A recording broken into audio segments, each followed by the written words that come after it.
우리 다 함께 자리에서 일어나셔서 오늘 우리에게 주신 하나님 말씀 이사야 6장 1절에서 13절까지의 말씀을 함께 보겠습니다. 이사야 6장 1절에서 13절까지 말씀을 저와 한 절씩 교독해서 읽도록 하겠습니다. 우시야 왕이 죽던 해에 내가 본즉 주께서 높이 들린 보좌에 앉으셨는데 그의 옷자락은 성전에 가득하였고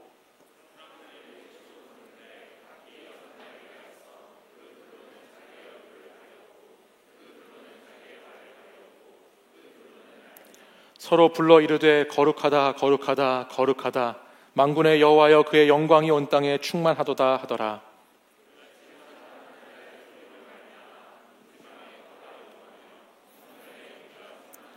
그때에 내가 말하되 화로다 나여 망하게 되었도다. 나는 입술이 부정한 사람이요 나는 입술이 부정한 백성 중에 거주하면서 만군의 여호와이신 왕을 배웠음이로다 하였더라.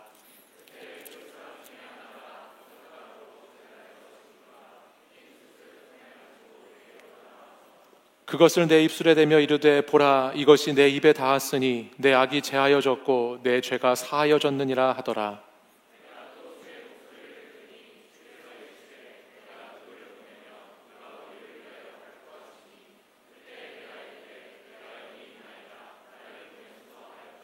여호와께서 이르시되 가서 이 백성에게 이르기를 너희가 듣기는 들어도 깨닫지 못할 것이요 보기는 보아도 알지 못하리라 하여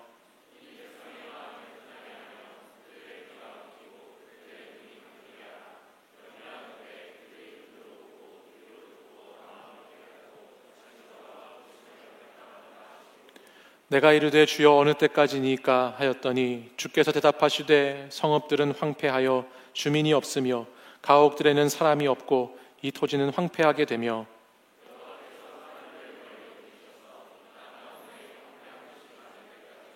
함께 읽겠습니다. 그 중에 10분의 1이 아직 남아있을지라도 이것도 황폐하게 될 것이나 밤나무와 상수리나무가 배임을 당하여도 그 그루터기는 남아있는 것 같이 거룩한 씨가 이 땅에 그루터기니라 하시더라. 아멘. 이 말씀은 살아계신 하나님의 말씀입니다. 아멘. 여러분은 혹시 한 주 동안 살아오시면서 지난주에 망했다 라는 단어를 써보신 분이 계실지 모르겠습니다. 우리가 일상생활을 하면서 종종 망했어, 망했다라는 말을 사용하는데요. 여러분 지난주에 이런 말씀 해보신 분 계실까요? 망했다. 우리 청년들은 늘 성령과 은혜로 충만하여 이런 부정적이고 추한 언어는 사용하지 않으시는가 보군요. 네. 사람들이 언제 망했다라는 말을 할까? 제가 오늘 설교를 준비하면서 한번 곰곰이 유심히 살펴보았는데요. 먼저 가까운 우리 가정부터 살펴보았어요. 그랬더니 저희 아들 녀석은 좋아하는 게임을 하다가 아이템 획득에 실패하면 망했다. 게임에 지면 망했어 라고 말하는 것을 보게 되었습니다.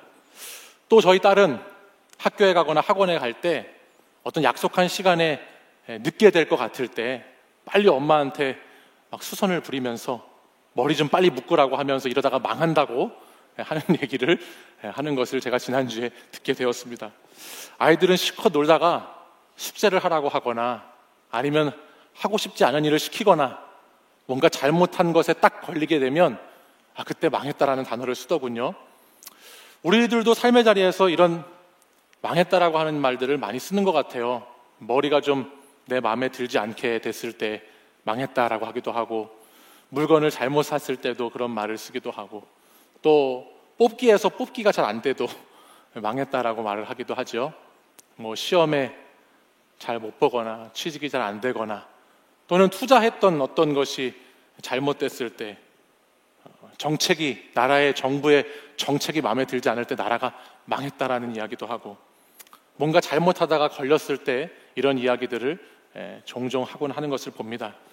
오늘 성경 말씀을 보면요 망했다라고 하는 말씀이 두 번에 걸쳐서 나오는 것을 우리가 보게 됩니다. 실은 5절 말씀에 한 번 정확하게 기록된 말씀으로는 한 번 나오는데 우리가 오늘 6장에 있는 말씀을 읽기 시작하면 말씀이 시작되는 1절 말씀 그 순간부터 당시의 말씀의 정황을 살펴보면 망했다라고 시작하는 이야기가 오늘 이사야 6장의 시작임을 우리는 발견하게 될 수 있습니다. 1절 상반절 말씀은 이렇게 기록하고 있습니다. 뭐라고 기록하죠? 우시야 왕이 죽던 때에라고 기록합니다. 본문 1절, 오늘 이 6장의 말씀은 죽음이라고 하는 그 누구도 부인할 수 없는 망해버린 현실에서부터 그 말씀이 시작됩니다.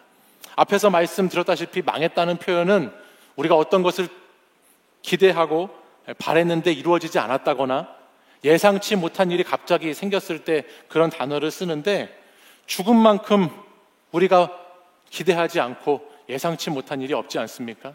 그래서 오늘 성경 1절에 나오는 우시야 왕이 죽었다라고 하는 이 말 자체는 바로 망해버렸다라는 것으로 오늘 성경이 시작되고 있는 것을 우리에게 알려줍니다. 오늘 본문을 보시면 누가 죽었다고 그랬죠? 누가 죽었다고요? 네, 우시야 왕이 죽었습니다. 한 나라의 왕이 죽었습니다. 이 당시 왕의 죽음은 곧 그 나라 백성들의 죽음과도 같은 것입니다. 왜냐하면 왕의 존재에 따라서 한 나라의 흥망성쇠가 결정되고, 결정적인 나라를 이끌어가는 인물이 왕이고, 그 왕을 중심으로 나라의 운명과 백성들의 삶의 자리가 결정되기 때문에 이 당시 이 왕이 죽었다라고 하는 이 말은 정말 절망적인 상황, 백성들에게는 망해버린 것 같은 상황이 오늘 본문 말씀에서 시작되고 있지요. 더구나 본문에 나오는 우시야라고 하는 왕은 역대하 26장의 말씀을 참고해 보면 당시 유다라고 하는 나라에서 가장 강성하게 힘있고 능력 있는 왕이었기 때문에 그의 부재, 그가 죽어버렸다라고 시작되는 오는 말씀은 참 어렵고 힘든 상황이 시작되었다라는 것을 말씀해 주고 있습니다. 역대하 26장 말씀을 보시면 우시야 왕 때의 나라가 얼마나 강성했는지를 보여주는 말씀들이 나옵니다. 저와 몇 절의 말씀을 한번 보실 텐데요. 먼저 6절 말씀을 함께 보시죠. 6절 말씀 우리 같이 한번 읽어보실까요? 읽겠습니다. 시작. 우시야가 나가서 블레셋 사람들과 싸우고 가드 성벽과 야분의 성벽과 아스돗 성벽을 헐고 아스돗 땅과 블레셋 사람들 가운데에 성읍들을 건축하매. 아멘. 지금 오늘 말씀을 보면 여러 가지 지명들이 나오고 성 이름이 나오는데요, 그것들은 다 차치하고서라도 오늘 말씀 핵심적인 부분을 보면 우시야가 블레셋 여러 가나안 민족들과 싸우면서 그들의 성읍들을 어떻게 합니까? 다 헐어버립니다. 그리고 그 성읍을 헐었을 뿐만 아니라 그 땅 가운데 자신의 성읍을 건축하지요. 그만큼 나라가 강성했다라고 하는 것입니다. 8절 말씀도 보시면 우시야가 매우 강성하여 이름이 애굽 변방까지 퍼졌더라 말씀합니다. 당시에 우시야 왕이 얼마나 강력한 왕이었는지 애굽에 있는 사람들에게까지 그 유다의 소문이 퍼졌다라고 성경은 기록하고 있어요. 12절 13절 말씀을 보면 이렇게 기록합니다. 족장의 총수가 2600명이니 모두 큰 용사다라고 말씀하죠. 그의 휘하에, 이 우시야 왕 휘하의 군대가 30만 7,500명입니다. 그리고 그들은 다 건장하고 싸움에 능해서 왕을 도와 적을 치는 자들이다 라고 성경이 말씀합니다. 우시야 왕 당시의 유다의 군사력, 경제력, 외교력 모든 부분에서 이 왕이 통치하고 다스렸던 이때가 얼마나 유다에게 좋은 시절이었는지, 강력한 왕이 있었는지를 보여주는 말씀이에요. 근데 지금 그 왕이 어떻게 되었다고요? 그 왕이 죽어버렸다고요. 그 왕이 죽었습니다. 이것이 이사야에게는 큰 충격과 문제가 될 수밖에 없는데요. 왜냐하면 이 역대하 26장 말씀 우리가 읽은 부분 뒷부분에 22절 말씀에 가보면 이사야는 우시야 왕의 서기관이었기 때문입니다. 그는 왕궁에서 왕이 기록하는, 말하는 것들을 기록하고 문서를 정리하는 일을 했던 서기관으로서 왕의 정치에서 중요한 임무를 맡았던 사람이에요. 우시야라고 하는 왕과 동고동락하면서 그의 일거수일투족을 잘 기록하고 옆에서 보필했던 신하였습니다. 그런 그에게 또 그런 강력한 왕이, 그런 힘 있는 왕이 사라졌다라고 하는 것은 마치 자신이 죽는 것과도 같은, 정말 자신이 망해버리고 자신이 모든 것을 실패한 것과 같은 절망적인 상황이 오늘 본문의 배경이 된다는 것을 우리는 알게 되죠. 근데 여러분, 바로 이 깊은 절망의 자리, 망했다라고 하는 그 시간에 하나님께서 이사야에게 새로운 일들을 주시는 것을 오늘 본문은 기록하고 있어요. 이사야가 우시야 왕의 서기관으로 궁궐에서 편안한 삶을 살 때는 보이지 않았지만 그 우시야가 죽자 새로운 눈이 열리는 영적인 각성의 시간을 이사야가 갖고 있는 것을 오늘 6장 말씀 전체를 통해서 우리에게 보여줍니다. 우리 1절 오늘 본문 말씀을 다시 한번 읽어보실까요? 우리 전체 말씀 같이 읽겠습니다. 시작. 우시야 왕이 죽던 해에 내가 본즉 주께서 높이 들린 보좌에 앉으셨는데 그의 옷자락은 성전에 가득하였고. 아멘. 우시야 왕이 죽던 해에 보입니다. 세상의 왕이, 나의 왕이 죽자 보이기 시작합니다. 뭐가 보이죠? 내가 뭐를 봤죠? 내가 보았습니다. 주님을 보았습니다. 내가 가장 사랑했던 왕, 내가 섬겼던 왕, 세상의 왕이 죽자 정말 진정한 왕이신 주님이 보이기 시작합니다.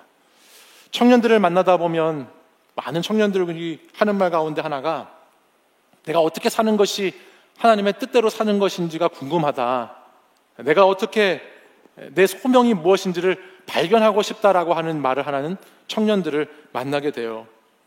내가 말씀을 읽고 기도하고 교회에 이렇게 잘 나오면 하나님께서 좀 나에게 보여주시고 나타나셔서 이렇게 해라, 저렇게 하지 마라 이렇게 말씀하시면 참 좋을 것 같은데 하나님은 한 번도 그렇게 나타나신 적이 없으시고 나에게 도대체 무슨 뜻이 있으신지, 무슨 계획이 있으신지, 나는 어떤 소명을 받은 자인지를 잘 모르겠다라고 말하는 청년들을 많이 보게 됩니다. 근데 제가 오늘 본문을 보면서 어떻게 주님을 볼 수 있는지를 알았습니다. 그 영업 비밀을 소개하자면 이런 것입니다. 우시야 왕이 나한테 살아있는 동안에는 주님을 보기가 어렵다는 것입니다.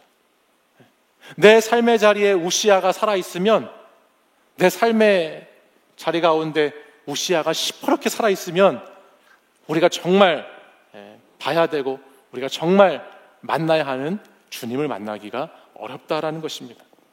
나의 왕이 죽어야 비로소 주님이 보이기 시작하고 우리를 부르신 주님이 보여야 거기서 우리의 소명이 어떤 것인지를 깨달아가게 된다는 것이죠.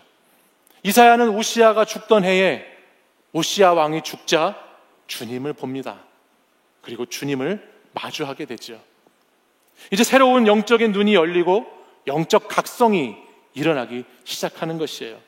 근데 오늘 말씀을 읽다 보면요, 그토록 보고 싶었던 주님을 만나게 됐는데 그 주님을 만난 이사야가 5절 말씀에 가서 보면 이상한 말을 하고 있는 것을 보게 됩니다. 5절 말씀을 보시면 망했다라고 말하는 것을 보게 되죠. 화로다 나여 망하게 되었도다 말씀해요. 왜 망했는가? 5절 하반절에 가서 보니까 내가 여호와를 배웠다, 진짜 왕을 만났다, 나 진짜 망했다라고 성경이 기록합니다. 여기에 망했다라고 하는 단어는 니드메티라고 하는 단어를 쓰는데요, 이 단어는 앞에서 여러분과 제가 지금까지 나눴던 그렇게 망했다라고 하는 단어와 조금 다른 의미가 있어요. 이 망했다라는 의미는 실제적으로 죽음을 가리키는 단어예요. 죽었다라고 하는 단어로 볼 수 있는 거예요. 거룩하신 하나님을 본 죄인은, 거룩하신 하나님을 만나게 된 죄인은 그 앞에 서면 죽을 수밖에 없는 존재라고 하는 것을 뜻하는 것이죠. 그러니까 이사야는 만왕의 왕이신 하나님을 뵙게 되니까 그 하나님 앞에서 나는 정말 망할 수밖에 없고 죽을 수밖에 없는 부정한 존재라는 것을 깨닫게 되고, 이 죄에 대한 용서가, 죄사함이 있지 않고서는 다른 어떤 희망도 소망도 나는 없는 존재라는 것을 그 앞에서 다시 한번 깨닫는 영적 각성이 일어나고 있다는 겁니다. 우리가 하나님 앞에 마주서기 전에는 내가 뭐라도 되는 것처럼, 내가 잘 살고 있는 것처럼, 이 정도면 괜찮은 것처럼 생각하면서 살아갈 때가 많이 있어요. 근데 완전하시고 거룩하신 하나님 앞에 바로 서게 되면 우리는 거기서 내가 얼마나 더럽고 추한 죄인인지를 보게 됩니다. 그 죄인임을 영적 각성을 통해서 깨닫고 나면 우리는 우리 삶에서 다른 것들이 필요하고 다른 것이 중요한 것이 아니라 내가 이런 죄인이기 때문에 죄 사함을 받아야 된다는 것, 죄 용서를 받아야 한다는 것이 가장 시급하고 필요한 것이라는 것을 깨닫게 되지요. 그리고 그것을 주님 앞에 고백하게 되는 것이에요. 바로 이 과정이 있어야, 제가 지금까지 말씀드린 이 영적 각성의 과정이 있어야 그 다음에 소명이라고 하는 자리로 우리의 발걸음이 옮겨져 가는 것입니다. 근데 무조건 앞에 제가 말씀드린 우시야 왕이 죽고 나의 죄를 깨닫고 용서함을 구하는 과정 없이 늘 하나님 앞에 나와서 내가 하나님 뭘 해야 되냐고, 난 하나님 무슨 계획이 있으시냐고 소명을 알려달라고만 하면 거기에서는 길을 찾기가 어려운 것이죠. 내 삶의 자리에 내가 모셨던 왕이 죽고 내가 정말 죄인이라고 하는 영적 자각이 있고 난 후에야 우리는 소명의 길을 걸어갈 수 있다는 말씀이에요. 사실 우리가 나누고 있는 이 이사야 6장의 말씀은 아마 여러분들 잘 아시는 말씀일 거예요. 내가 누구를 보내며 누가 우리를 위해서 갈 거라고 하는 하나님 말씀에 이사야가 주님 제가 여기 있습니다, 저를 보내주십시오라고 하는 이 소명받아서 소명에 부름받은 자의 말씀을 아마 들어보셨을 겁니다. 근데 여러분, 이사야가 처음부터 주님 제가 여기 있어요, 저 보내주세요 이렇게 태어나면서부터 말했던 소명자가 아니었어요. 그에게는 앞에서 말씀드린 두 가지 죽음에 대한 경험이 있었습니다. 자신의 왕이 죽은 경험, 그리고 죄인인 자신이 하나님 앞에서 죽은 경험, 이 두 가지 경험이 있음으로 해서 그는 나를 보내주십시오, 나를 이제 써주십시오라고 말할 수 있는 그런 소명자의 모습이 되었다라는 것이죠. 제럴드 시처라고 하는 목사님의 책 가운데 하나님의 뜻이라고 하는 아주 매력적인 제목의 책이 한 권 있어요. 책 제목이 하나님의 뜻이에요. 그래서 제가 예전에 이 책을 딱 사서 보면서 이 책을 딱 읽고 나면 저도 궁금하지 않겠습니까? 하나님의 뜻이 뭔지.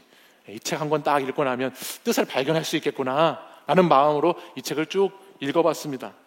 근데 이 책에서 목사님은 자신이 겪은 일을 책에서 이렇게 설명하시는데, 자신이 겪고 난 그 사건 후에 자신이 어떻게 하나님의 뜻을 깨닫게 되었는지를 그 책에서 이렇게 풀어나가시고 있는데요.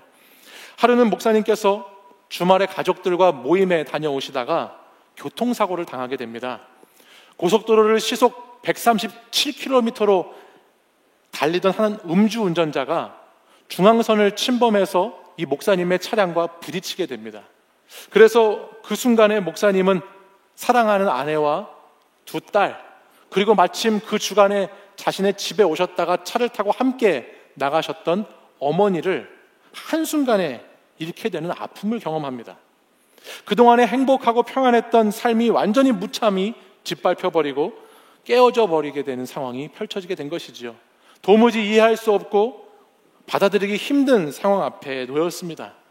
이 같은 큰 사고 가운데 목사님은 그동안 자신이 가지고 있던 모든 생각과 신념과 신앙이 다 무너져 내리는 경험을 하게 되었다라고 합니다. 그렇지 않겠습니까? 하루아침에 차 사고를 통해서 사랑하는 아내를 잃고 두 딸을 잃고 어머니를 잃어버린 그 사람의 심정이 어떠했겠어요? 그 고통이 얼마나 큰지, 그 고통이 얼마나 무거운지 아무리 이 사건을 통해서 하나님의 뜻을 좀 깨달으려고 해도 당시에는 어떤 의미도 찾을 수가, 발견할 수가 없더랍니다. 아니, 더 솔직히 말해서 목사님은 여기서 하나님의 뜻을 찾고 싶은 마음마저 들지 않았다라고 고백하더라고요. 그리고 그때 이 목사님이 다 포기하고 싶은 그때 마지막으로 하나님이 계신지 그 단서 하나만 찾아보자라는 심정으로 이 목사님이 성경을 읽기 시작했대요. 마지막으로 성경이나 읽어보자라고 생각하고 성경을 읽어나가기 시작했습니다. 성경을 펼쳐 읽으면서 하나님의 뜻을 조금씩 목사님이 깨닫기 시작합니다. 하나님의 뜻은 어떤 일과 어떤 사건에 대한 하나님의 설명이 아니라 그 사건을 통해서 보지 못했던 내 눈이 새롭게 열리게 되고, 그 일을 통해서 내가 듣지 못했던 말씀이 들리게 되고, 하루를 순종하면서 살아가는 것이 하나님의 뜻이구나라는 것을 깨달아가게 되었답니다. 오늘 내가 순종하는 만큼 오늘 내가 믿고 하나님을 경험하는 만큼만, 그만큼만 자신은 하나님의 뜻을 헤아려 갈 수 있게 되었다라고 책에서 기록하고 있어요. 저는 이 말씀이 오늘 소명의 길을 찾아가야 하는 우리 청년들에게, 우리 공동체에게 매우 중요하다는 생각이 들어요. 여러분이 알고 싶은 그 하나님의 뜻이 어디 있는가? 하나님은 나에게 어떤 소명을 주셨는가라고 하는 것은 오늘 하루를 하나님 말씀에 순종함으로써 깨달아갈 수 있다라는 것이죠. 소명이라고 하는 부르심, 콜링은 내 속에서 나오는 것이 아닙니다. 내가 만들어낼 수 있는 것이 아니죠. 이 거룩한 부르심은 외부에서, 내 지식과 내 경험과 내 자신의 바깥에서부터 나에게 주어지는 것입니다. 그분에게서부터 오는 것이 소명이죠. 그분이 주시는 만남과 사건을 통해서 나에게 일방적으로 몰려오는 것이 소명이라는 거예요. 그렇기 때문에 내가 선교를 나가야 할까요? 나가지 말아야 할까요? 라고 물으면 그것은 소명이 아닌 겁니다. 내가 신학을 해야 될까요? 하지 말아야 될까요? 라고 물으면 그것은 이미 소명이 아닌 것이에요. 소명은 순종할 수밖에 없는 것이기 때문에 소명은 상담으로, 면담으로 결정되어지는 것이 아니에요. 물론 그렇게 만나서 도움은 받을 수 있지만 소명이라고 하는 것은, 진짜 소명이라고 하는 것은 내가 도저히 거스를 수 없이 나를 몰아가는 것이기 때문에, 소명은 하나님의 부르심이기 때문에 우리가 그 소명의 길을 간다고 하는 것은 순종하는 것밖에는 없다라는 것입니다.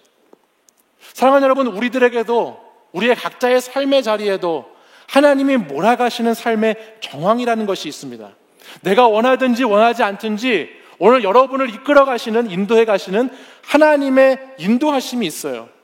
근데 그 인도하심을 내가 순종함으로 따라가면 하나님의 뜻을 나중에 깨닫게 될 것입니다. 그러나 그 하나님의 인도하심을 계속해서 부정하고 거부하면 나는 깨닫지 못하고 계속 고난 가운데 의심하며 살아가는 인생을 살게 될 뿐인 것이죠. 여러분은 어떤 삶을 살기 원하세요? 누가복음 5장 말씀에 보면 우리가 잘 아는 베드로 이야기가 나와요. 주님께서 시몬 베드로에게 그 배에 올라가셔서 무리들을 가르치시고 말씀을 마치신 후에 밤새도록 물고기를 잡지 못한 베드로에게 깊은 데로 가서 그물을 내려라 라고 말씀하시는, 우리가 잘 아는 말씀이 나옵니다. 그러자 시몬 베드로가 5절에 이렇게 대답합니다. 우리 5절 말씀을 같이 한번 읽어볼까요? 읽겠습니다. 시작. 시몬이 대답하여 이르되 선생님, 우리들이 밤이 새도록 수고하였으되 잡은 것이 없지만은 말씀에 의지하여 내가 그물을 내리리다 하고. 아멘. 여러분이 아시듯이 예수님은 목수고요, 베드로는 어부입니다. 물고기를 잡는 지식, 기술, 어떤 경험, 이 모든 것에서 베드로는 예수님보다 더 잘 압니다. 근데 그가 예수님의 지금 말씀 앞에, 깊은 데로 가서 그물을 내려는 말씀 앞에 그가 어떻게 하지요? 나의 신념과 나의 경험, 생각들을 다 내려놓고, 나의 자리를 다 내려놓고 주님의 말씀을 따라가지요. 베드로가 저 말씀을 따라갈 때 주님이 원하시는 의도를 다 알고 따라가지 않았어요. 주님이 말씀하시는 것이 다 이해돼서 따라갔던 것이 아닙니다. 다만 말씀하시는 분이 주님이시기 때문에, 내가 다 이해되지 않고 다 알 수 없다고 하더라도 나에게 오늘 저기에 그물을 던지라고 말씀하시는 분이 주님이시기 때문에 베드로는 그 말씀에 그저 순종함으로 반응했던 것이죠. 그렇게 반응한 베드로에게 어떤 일이 일어납니까? 6절 말씀을 한번 보실까요? 6절 말씀을 보시면 이렇게 기록합니다. 그렇게 하니 고기를 잡은 것이 심이 많아 그물이 찢어지는지라 말씀해요. 어떻게 하니까요? 어떻게 했다고 그래요? 그렇게 하니까, 그렇게 말씀을 따라 순종하니까, 그렇게 말씀을 따라 그물을 던져보니까, 그렇게 살아보니까, 말씀대로 해보니까, 그러니까 어떤 일이 일어납니까?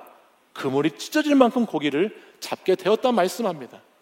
말씀을 따라가는 순종에서 베드로의 인생의 새로운 소명의 길이 열리고 있는 것을 보게 되지요. 소명이 먼저가 아니라 순종이 먼저라고 하는 것을 오늘 우리에게 말씀하고 있는 거예요. 우리는 하나님의 뜻을 언제나 알아야 따라가겠다고, 하나님이 계획을 알려주시면 움직이겠다고 하지만, 성경적인 원리는 뭐냐면 말씀을 따라가다 보면, 말씀을 의지해서 말씀대로 살다 보면 그 가운데 소명이라는 게 발견되고, 내가 어떻게 살아야 될지를 알게 되고, 내가 하나님께 부름받은 나의 목적지가 어디인지를 거기서 보게 된다라고 성경은 우리에게 말씀하고 있다는 것입니다. 사랑하는 여러분, 이 시대에 많은 사람들이 태어난 인생, 내가 태어나서 살아가는 그 인생에만 주목하면서 살아갑니다. 이사야 말씀을 보면, 이사야는 왕의 서기관 된 그 태어난, 서기관 가문으로 태어난 그 삶의 자리에서 그대로 머물러 있었어요.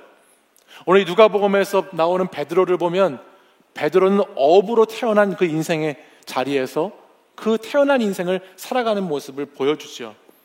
그래서 우리는 태어난 인생을 따라서 어떤 사람은 금수저라고 말하기도 하고 어떤 사람은 흙수저라고 말하기도 하지 않습니까? 내가 태어나서 가지게 된 배경, 내 삶의 환경, 신분, 이런 것들에 따라서 우리의 삶의 성공과 실패를 이야기하고, 이것에 따라서 살아가는, 자연스럽게 살아가는 것이 이 세상이 살아가는 모습입니다. 근데 여러분, 믿음의 사람들은요, 태어난 인생을 따라 살아가는 것이 아니라 부름받은 인생을 살아가는 사람들이에요. 믿음의 사람들은 태어난 인생은 흙으로 태어났을지 모르지만 하나님께 부름받아, 소명받아 그분의 뜻을 이루며 말씀을 따라 살아가는 사람들이 믿음의 사람들이라는 말입니다. 아무리 좋게 태어난 인생이라고 해도 그 인생이 쓰임받지 못하면 결국 마지막에는 다 녹슬어 없어져 버리게 되는 것이지만, 아무리 태어난 것이 좋지 못하다고 하더라도 하나님께 부름받은 인생, 내가 하나님 말씀을 따라가면서 소명을 발견한 인생을 살면 그 인생은 세상 그 어느 것과도 비교할 수 없는 값지고 가치 있고 복된 인생을 살아가게 되는 것이죠. 여러분은 어떤 인생을 살고 싶으신가요? 소명의 삶, 그냥 태어난 대로 주어진 대로 살아가는 인생이 아니라 부름받은 삶을 살고 싶지 않으신가요?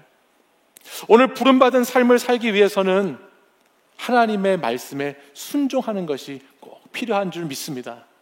오늘 베드로는, 오늘 이사야는 그 부르심을 따라 순종의 삶을 살아감으로 그루터기와 같은 인생을 살았다 성경은 말씀합니다.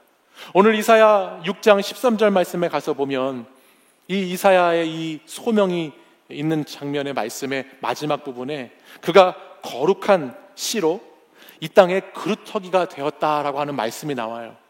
여러분, 거룩한 씨라고 하는 것, 그루터기라고 하는 것, 그런 인생은 어떤 인생일까요?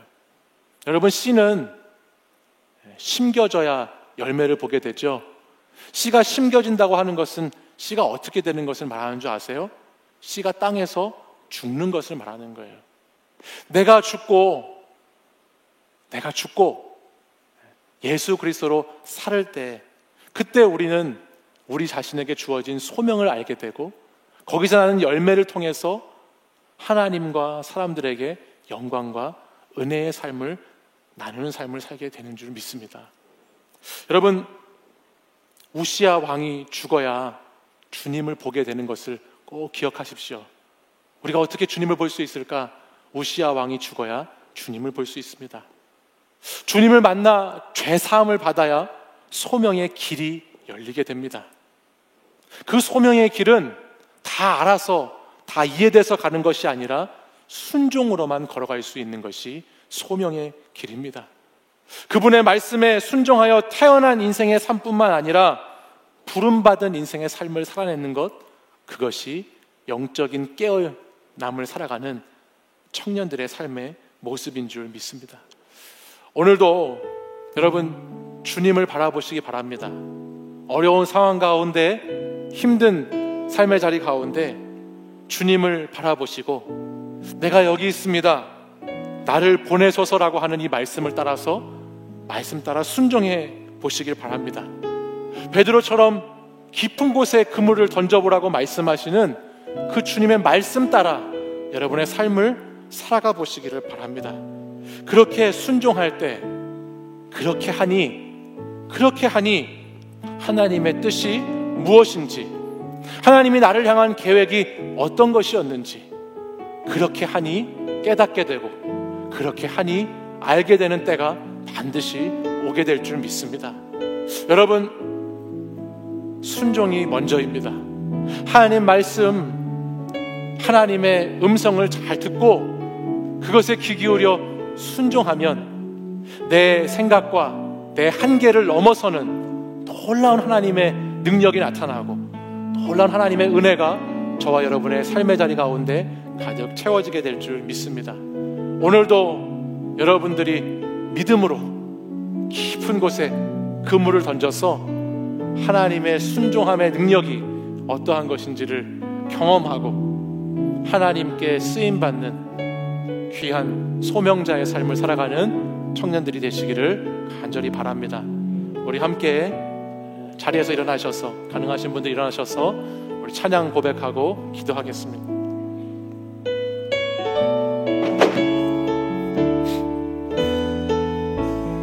전능하신 나의 주님, 전능하신 나의 주 하나님은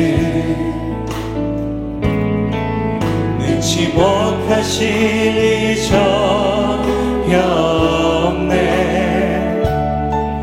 우리의 모든 간구도, 우리의 모든 생각도, 우리의 모든 꿈과 모든 소망도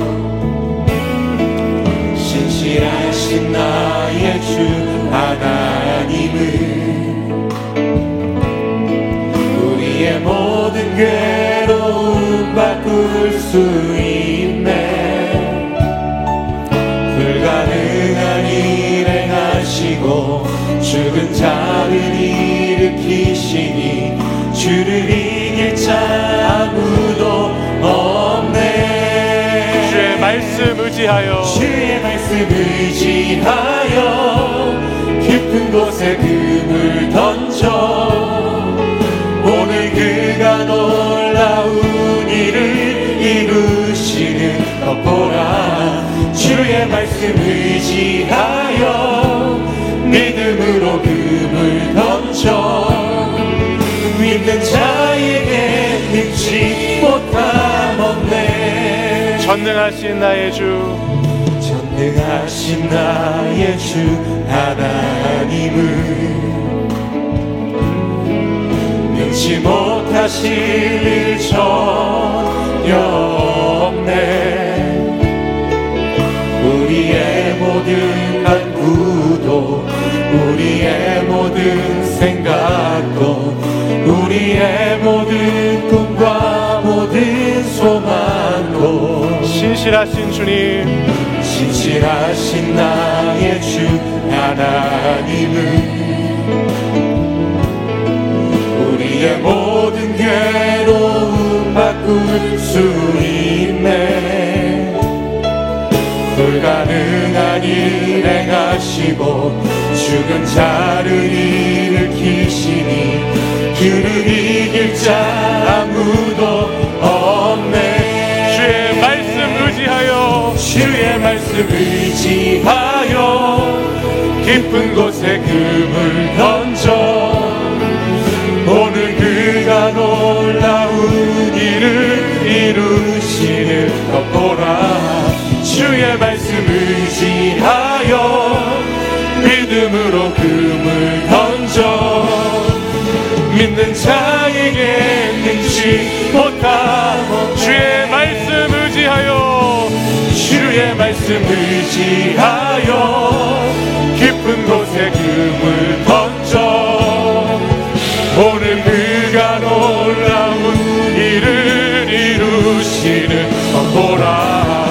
주의 말씀 의지하여 믿음으로 금을 던져 믿는 자에게 능치. 우리 다시 한번 큰 목소리로 주의 말씀 의지합니다. 주의 말씀 의지하여 깊은 곳에 금을 던져 오늘 그가 놀라운 일을 이루시는 것 보라. 주의 말씀 의지하여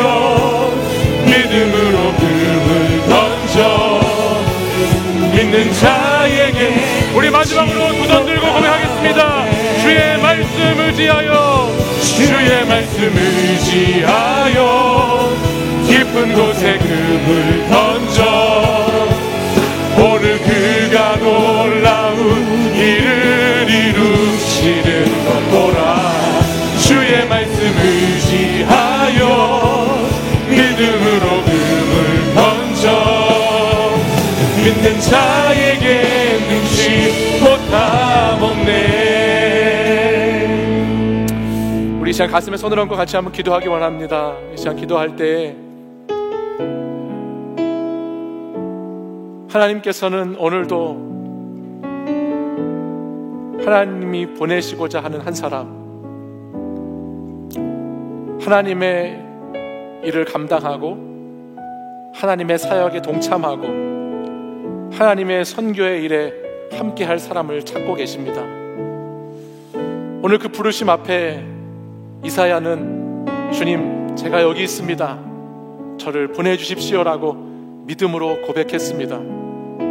그가 믿음으로 고백했던 것은 그가 섬겼던 왕이 죽었을 때, 그가 하나님의 말씀 앞에 죄사함을 받았을 때, 그리고 그가 말씀을 의지하여 순종하기를 결단했을 때 그는 하나님의 부르심 받은 소명자의 삶을 살아갈 수 있게 되었습니다. 사랑하는 청년 여러분, 오늘 이 시간에도 하나님은 여러분에게 베드로에게 말씀하셨던 것처럼 깊은 곳에 가서 그물을 내려라, 그물을 던져라라고 도전하시고 말씀하시는 하나님이신 줄 믿습니다. 오늘 우리의 삶에 밤이 새도록 잡은 것이 없어서 실패해서 무너져서 연약해서 내가 어두움 가운데 절망과 좌절 가운데 있던 사람이라고 할지라도 오늘 주님 말씀을 의지하여 깊은 곳에 그물을 던지면 그 가운데 내가 어떻게 살아야 할지 소망이 보이고 내가 어떻게 하나님께 나아가야 할지 길이 보이는 그 하나님의 역사가 오늘도 우리 공동체와 함께 할 줄 믿습니다. 여러분, 이 시간 여러분이 결단하셔야 할 것들 다시 한번 곰곰이 생각해 보십시오.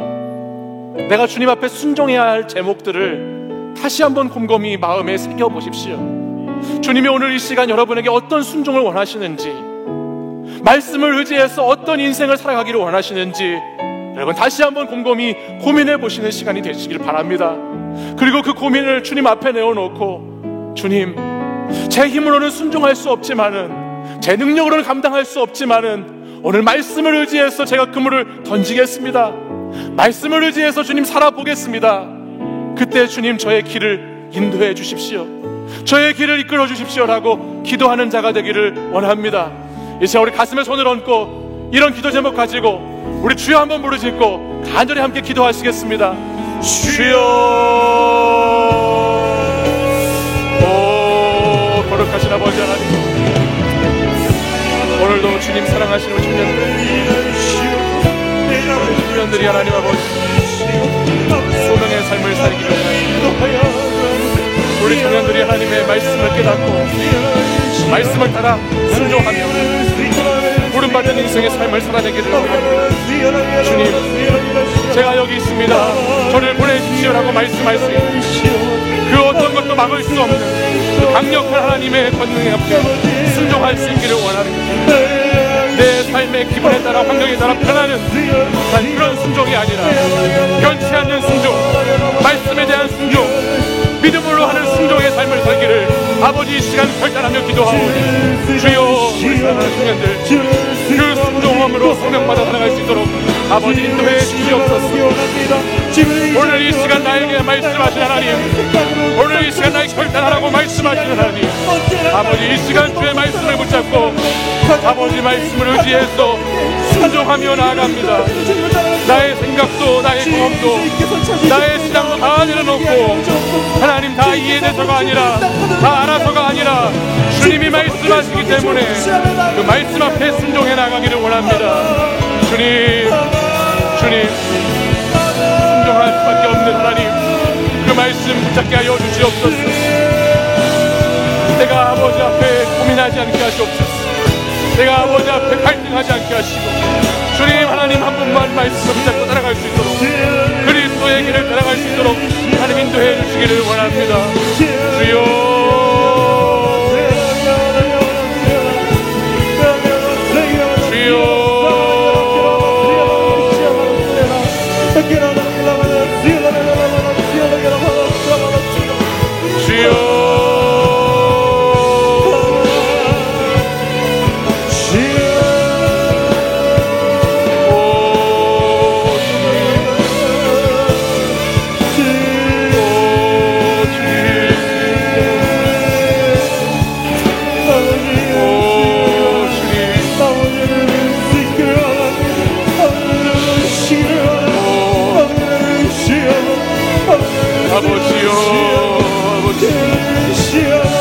우리 청년들에게 믿음의 결단을 허락하여 주옵소서.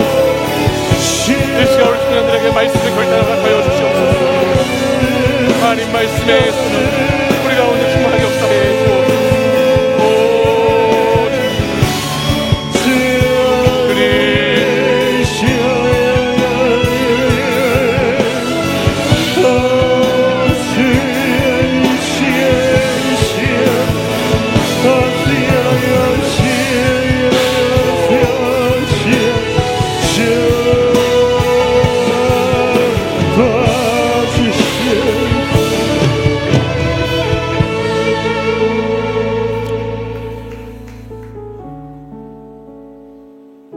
오늘도 사랑하는 우리 청년들을 찾아오셔서 누가 나를 위해서 갈 수 있겠냐고 깊은 곳에 그물을 던지라고 말씀하시는 주님,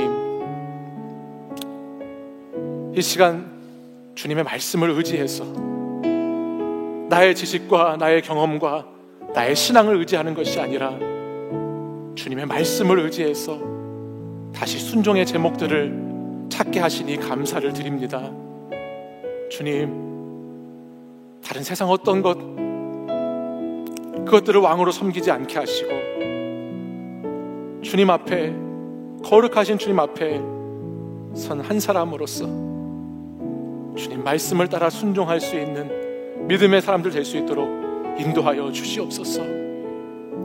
어떠한 어려움과 어떠한 상황 가운데에서도 주님 순종이 먼저라고 말씀하시오니 주님 순종하게 하시고 그 순종을 통해서 하나님의 뜻과 하나님의 계획을 깨달아갈 수 있는 믿음을 허락하여 주시옵소서. 우린 다 알아서 다 이해돼서 이 믿음의 여정, 신앙의 여정을 걸어가고 있는 것이 아닙니다. 우리에게 말씀하시는 분이 만왕의 왕이신 주님이시기 때문에 그 주님을 믿음으로 우리는 순종해 나가는 것인 줄 믿습니다. 이 시간에도 우리 사랑하는 청년들의 삶의 자리마다 순종이 회복될 수 있도록, 말씀의 순종이 회복될 수 있도록, 그리하여 이 어두운 시대 가운데 영적 각성이 일어나고 하나님 말씀에 순종하는 청년들이 다시 일어나 이 땅을 회복시키고 하나님의 선교적인 사역들을 감당해 가는 자들이 될 수 있도록 주님 역사하여 주시옵소서. 하나님, 어두운 세상에 빛이 되는 길은 말씀에 순종함에 있는 줄 믿사오니 주님, 우리 청년들에게 믿음을 더하여 주시고 용기를 더하여 주시고 성령의 충만한 기름을 부어 주시옵소서. 순종이 제사보다 낫다 말씀하셨사오니 오늘도 순종함으로 하나님을 예배하는 예배자들이 될 수 있도록 인도하여 주시옵소서. 이제는 우리 주 예수 그리스도의 은혜와 하나님 아버지의 사랑과 성령의 교통하심이 오늘도 나의 주인이 되시는, 나의 왕이 되시는 주님 앞에 나의 모든 것을 죽이고 내려놓고 오직 주님 한 분만을 의지해 말씀으로 순종하기를 결단하는 사랑하는 이곳에 모인 모든 예배자들 위해 이제부터 영원까지 항상 함께 하시기를 간절히 축원하옵나이다. 아멘.